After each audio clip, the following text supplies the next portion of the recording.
Bike চালানোর সময় যদি হুট করে আপনার সামনে কোনো বাচ্চা চলে আসে, তাহলে সম্ভব হলে ব্রেক করবেন। আর যদি ব্রেক করার সময়টুকু না পান, তাহলে চেষ্টা করবেন বাচ্চার পিছন দিক দিয়ে চলে যেতে। কারণ বাচ্চা পোলাপানের যে মেন্টালিটি থাকে, ওটা সব সময় থাকে সামনের দিকে দৌড় দেওয়ার। আবার সেম ভাবে যদি আপনার সামনে হুট করে কোনো একটা বয়স্ক লোক চলে আসে, তাহলে চেষ্টা করবেন ব্রেক করার। আর ব্রেক করার যদি সময়টুকু না পান, তাহলে চেষ্টা করবেন ওনার সামনে দিয়ে চলে যাওয়ার।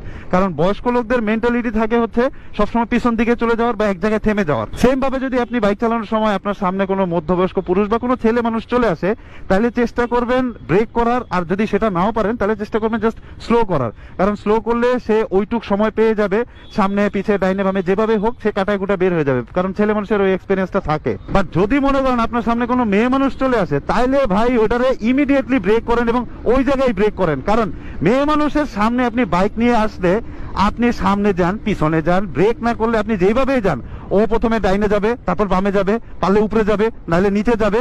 এরপরে ওই জায়গায় দাঁড়ায় থাকবে, কানের মধ্যে হাত দিবে, চোখে হাত দিবে, বলবে ও মাই গড। আর যদি কোনোভাবে ওইখান থেকে বাইকটা ফিরতে পারেন, তাহলে যাওয়ার সময় ওই মেরে অবশ্যই একবার বলবেন